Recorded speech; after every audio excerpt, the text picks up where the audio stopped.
Hello friends, मैं सुजीत कुमार और आपका फिर से स्वागत है आपके अपने YouTube channel S Kumar gardening में। आज हम लेमन प्लांट की केयर के विषय में बात करेंगे कि जब आपके पौधे पे फ्लावरिंग स्टार्ट हो रही हो, पौधे में फल बन रहे हों, तो उस स्टेज पे गमले में लगे नींबू की केयर आप कैसे करें कि आपको अपने पॉट में लगे लेमन प्लांट से बेहतरीन फ्रूटिंग मिल सके।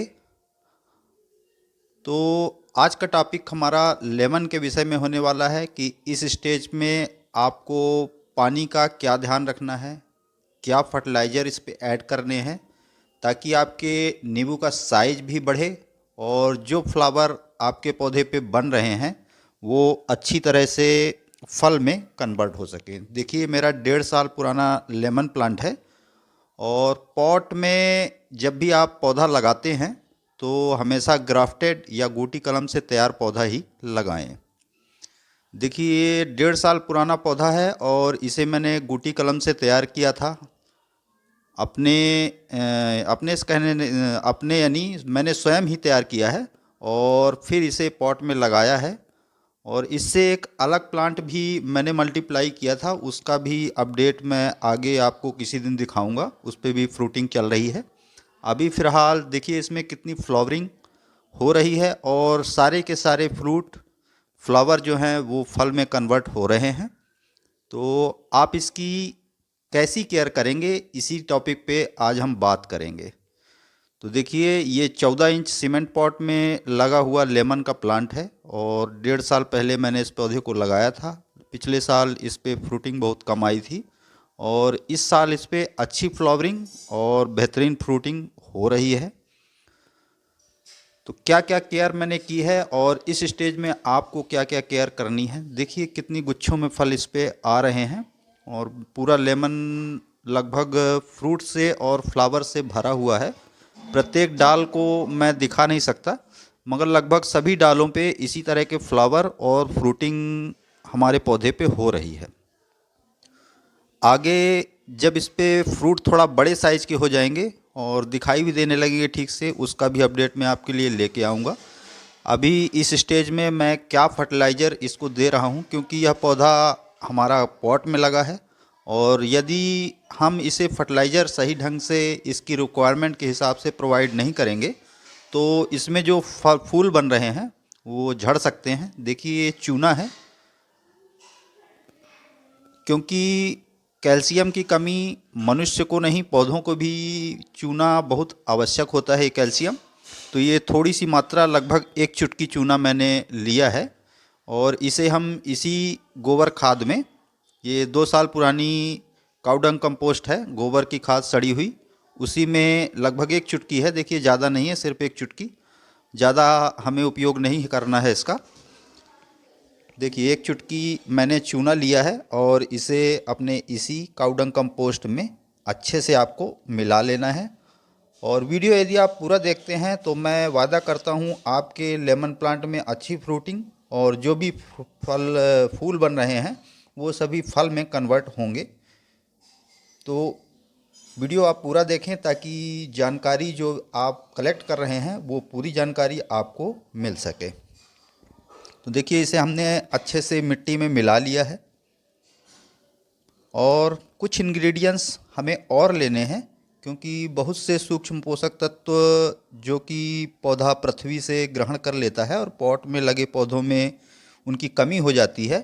तो इसके लिए हमें फर्टिलाइज़र्स ऐड करने पड़ते हैं टाइम टू टाइम। देखिए, डीएपी के कुछ दाने हैं, ज़्यादा से ज़्यादा ये 10 ग्राम की मात्रा है 14 इंच सीमेंट पॉट के लिए और 1.5 साल पुराना लेमन प्लांट है। जब इस पे फ्लावरिंग हल्की हल्की दिखाई देने लगी थी हमारे पौधे में, तो उस स्टेज पे मैंने इस पे बोन मील का उपयोग किया था। लगभग 20 से 25 ग्राम मैंने इस पौधे को बोन मील दिया है। यदि बोन मील आप अवॉइड करते हैं तो आप स्टोन डस्ट का प्रयोग कर सकते हैं। देखिए, पोटाश है और इसकी भी लगभग 10 ग्राम मात्रा हमें लेनी है। आधा किलो गाय का गोबर है और उसमें मैं ये सारा इंग्रेडिएंट्स मिला रहा हूँ।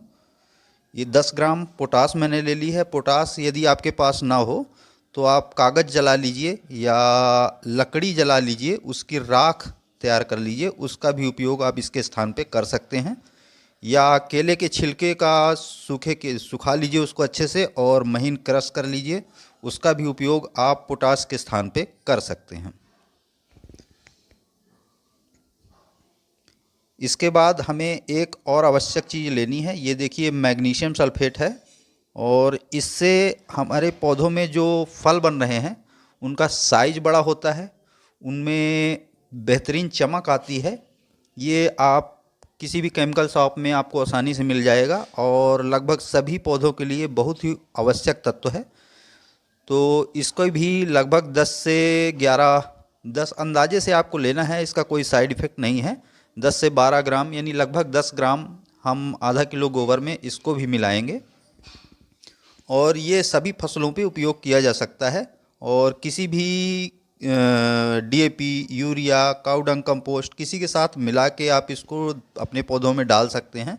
इसका कोई केमिकल रिएक्शन नहीं होता और आपके पौधों में बेहतरीन ग्रोथ, और यदि फ्लावरिंग प्लांट पे आप प्रोवाइड करते हैं तो उसमें बेहतरीन फ्लावरिंग, और फ्रूटिंग प्लांट पे प्रोवाइड करते हैं तो उसके फलों का साइज बढ़िया बड़ा होता है, और फ्रूट जो लगते हैं उनमें अलग ही चमक आपको अपने पौधों में देखने को मिलेगी। तो लगभग 10 ग्राम मात्रा हमको इसकी भी लेनी है। तो देखिए अंदाजे से 10 ग्राम इसको भी हम निकाल लेते हैं, और ये आपको 150 रुपए में 1 केजी का पैकेट मिल जाएगा आसानी से केमिकल शॉप में, जहाँ खाद बीज दवाई वगैरह मिलती हैं। तो आप एक बार ले लेते हैं तो लगभग साल 2 साल ये आपके उपयोग के लिए हो जाता है।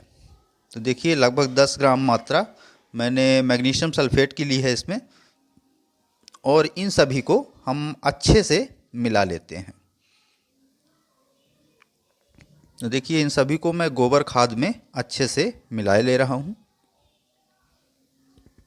जैसे कि अभी आपने देखा कि मेरे लेमन प्लांट में जो 14 इंच सीमेंट पॉट में लगा हुआ है उसमें जगह पर्याप्त है, और यह खाद मैं इन्हें यूं ही दे सकता हूं। यदि किसी कारणवश आपके प्लांट में जगह ना हो तो आप ये सारा मिक्सचर जो मैंने बनाया है, इसको बनाने के पश्चात आप 2 दिन पानी में भिगो कर रख दीजिए, और फिर इसे छान कर और सिर्फ इसका पानी जो है वो आप अपने लेमन प्लांट पे प्रोवाइड करेंगे तो उसका भी असर आपके पौधे पे उतना ही बेहतर मिलेगा। तो देखिए मेरे लेमन प्लांट में चूंकि पॉट में जगह है तो इसलिए मैंने गोबर खाद को पानी में डिज़ोल्व नहीं किया है। आप पानी में डिज़ोल्व करके इसका लिक्विड भी अपने लेमन प्लांट को दे सकते हैं, वह भी लगभग उतना ही काम करेगा जितना कि मैं इस खाद को बना के और कर रहा हूँ।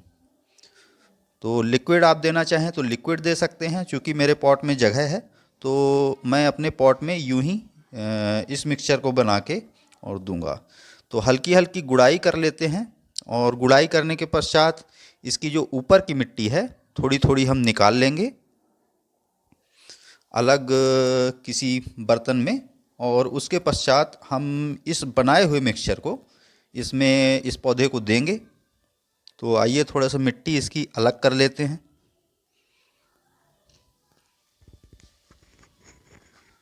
और लेमन प्लांट से आपको वाटरिंग का खास ध्यान रखना है। जब आपके पौधे में फ्लावरिंग हो रही हो उस समय ओवर वाटरिंग आपके पौधे में ना हो, इस चीज़ का आपको ध्यान रखना है, क्योंकि ओवर वाटरिंग यदि आप अपने पौधे में यानी लगातार हर दूसरे दिन तीसरे दिन पानी देते रहेंगे तो आपके पौधे में जो फूल लगे हैं वो झड़ जाएंगे, वो फल में कन्वर्ट नहीं होंगे। तो इस चीज़ का आपको खास ध्यान देना है कि पॉट के साइज़ के हिसाब से और लेमन के साइज़ के हिसाब से आपको वाटरिंग रेगुलर जैसे आप पहले करते हैं उस तरह की नहीं करनी है, जब तक कि आपके जो फूल हैं वो फल में कन्वर्ट ना हो जाएं। चने के दाने से बड़े आपके जब हो जाएं उसके बाद वाटरिंग की कोई दिक्कत नहीं होती, मगर फ्लावरिंग से जब फल में कन्वर्ट हो रहा हो तो उस स्टेज पे आपको वाटरिंग यानी ओवर वाटरिंग आपको बिल्कुल नहीं करनी है। नमी का खास ध्यान देना है, इस चीज़ का सबसे बड़ा प्रभाव लेमन प्लांट में पड़ेगा, यानी फ्रूटिंग प्लांट में सभी में पड़ता है। ये लेमन बस प्लांट की बात नहीं है, हम अभी फ़िलहाल चूँकि लेमन के विषय में बात कर रहे हैं तो लेमन प्लांट के विषय में ही बात करेंगे कि वाटरिंग का खास ध्यान रखना है। ओवर वाटरिंग बिल्कुल नहीं करनी है इस स्टेज में, जब आपके पौधे में फूल फल में कन्वर्ट हो रहे हों। तो जैसे 14 इंच पॉट है तो लगभग 1 हफ्ते 10 दिन में मैं प्रेजेंट में अभी इसको पानी दे रहा हूँ। तो देखिए मैंने जो सॉइल मिक्स अपना खाद तैयार किया है उसे मैं पौधे की थोड़ा मिट्टी चारों तरफ की गुड़ाई करके और निकालने के पश्चात उसे अपने पौधे को दे रहा हूँ। तो देखिए सारा मिक्सचर हमने अपने पौधे में डाल दिया है और इसको बराबर करके हल्का हल्का दबा देते हैं। देखिए जो भी हमने खाद बनाया है उसे हमने अपने पौधे में अच्छे से चारों तरफ से इसको थोड़ा थोड़ा सा हल्का हल्का प्रेशर देके दबा देना है, ज़्यादा तेज़ से नहीं दबाना है, हल्का हल्का प्रेशर देके आप दबा दीजिए। और दबाने के पश्चात जो मिट्टी हमने पौधे से अलग की है उस मिट्टी को दोबारा उसी के ऊपर फिल कर देंगे और हल्की वाटरिंग कर देंगे, इतनी कि पानी ड्रेनेज होल के बाहर ना हो, क्योंकि अभी हमने कुछ ऐसे फर्टिलाइजर्स ऐड किए हैं जो कि बह के और पानी में ड्रेनेज होल से आपके बाहर निकल जाएंगे। क्योंकि पोटेशियम जो मैग्नीशियम सल्फेट दिया है वो भी बहुत तेज़ी से डिज़ोल्व होता है और जो पोटास दी है हमने वो भी बहुत तेज़ी से डिज़ोल्व होती है। तो चूँकि इसको सबको आपके पौधे में पहले जड़ों में और फिर पौधे के फल और फूलों तक पहुंचने में 1 हफ्ते का टाइम लगेगा कम से कम। तो इस चीज़ का आपको ध्यान देना है, हल्की वाटरिंग करनी है। लगभग जैसे 14 इंच सीमेंट पॉट है ये, तो मैं लगभग 1 लीटर पानी इसको दूंगा। उतना पानी लगभग इस पौधे में 1 हफ्ते पहले मैंने दिया था और अभी आपके सामने दूंगा। उतना पानी इस पौधे पॉट के अंदर ही रह जाएगा, वो ड्रेनेज होल से बाहर नहीं जाएगा, थोड़ा बहुत जा सकता है, जिससे हमने जो पोषक तत्व दिए हैं वो बह के और बाहर ना चले जाएं, वेस्ट ना हो जाएं। तो इस चीज़ के लिए मैं बता रहा हूँ। तो देखिए लगभग 1 लीटर से थोड़ा कम ही पानी मैंने लिया है और इसको चारों तरफ से इसकी वाटरिंग किए दे रहा हूँ। और अब 1 हफ्ते में इसको बिल्कुल पानी नहीं दूंगा, क्योंकि इस समय ठंड का सीज़न है और पानी की ज़्यादा रिक्वायरमेंट पौधों को नहीं रहती। और चूँकि लेमन प्लांट में हमें फल फूलों को फल में कन्वर्ट करना है और ये भी ध्यान रखना है कि हमारे फूल जो बने हैं वो झड़ ना जाएं। तो आई होप लेमन प्लांट की केयर का यह वीडियो आपको पसंद आया होगा। पसंद आया तो लाइक करिए, कमेंट करिए, अपने गार्डनिंग लविंग दोस्तों के साथ शेयर करिए। चैनल पे यदि पहली बार आए हैं तो प्लीज़ चैनल को सब्सक्राइब करिए, बेल यानी घंटी की बटन को ऑल पे प्रेस करिए, ताकि बागवानी व गार्डनिंग से रिलेटेड ऐसी ही रोचक व जानकारीप्रद वीडियो को नोटिफिकेशन आपको समय समय पर मिलता रहे। तो अभी के लिए फ़िलहाल इतना ही। वीडियो में अभी तक बने रहने के लिए धन्यवाद और मिलते हैं किसी अन्य टॉपिक के साथ। अभी के लिए फ़िलहाल इतना ही। Thank you.